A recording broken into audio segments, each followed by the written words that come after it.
Hi there, and thanks for tuning in once again to the Explaining History YouTube channel.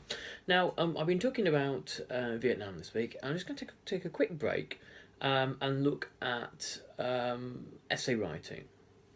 Now, there are some brutal questions you have to ask yourself when you're writing any essay. It's all too easy to get the task out of the way, turn in something that's pretty rubbish, and forget about it. I mean, anyone can do that. But I'm assuming if you tune into this channel, it's that you want something different and you want to really excel. There are two ways of really excelling.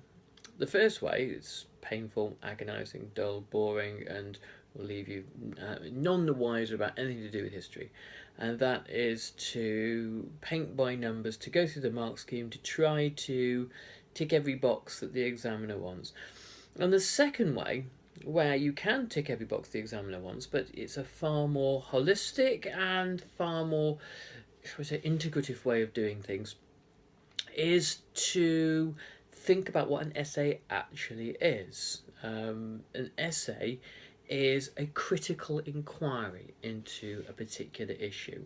So it is an investigation, an examination, a discussion, a debate, an analysis.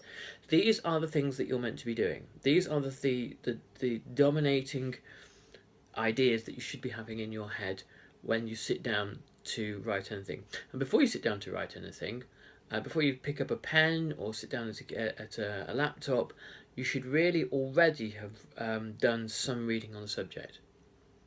Don't do it as you go along. Nobody would build a house in that way. Nobody would assemble furniture in that way. Well, actually I do, but the results are pretty terrible normally. Nobody would make anything of any value by figuring it out as they went along. The trick is, if the topic is, I don't know, what was the effect of the Truman Doctrine on the Cold War, is to know about the Truman Doctrine before you sit down.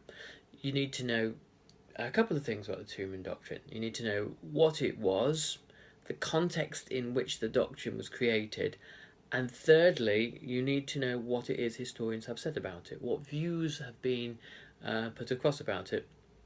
And from these views, you'll be able to form your own judgment, to go, well, I think view 1 is valid, and view number 2 is perhaps not so valid. Okay, so when you start to write, you need to have basically a view, a judgment, an argument, a thing that you are trying to put across, a perspective that you believe is valid. If you simply want to talk about what the Truman Doctrine was, that's going to get you incredibly low marks. The examiner will be very bored and frustrated. You'll be bored and frustrated by the end of it. It'll be agonising and painful for all concerned. So you need to be able to be saying, to a greater degree, the Truman Doctrine was responsible for increasing or decreasing Cold War tensions, whatever it is you think is valid.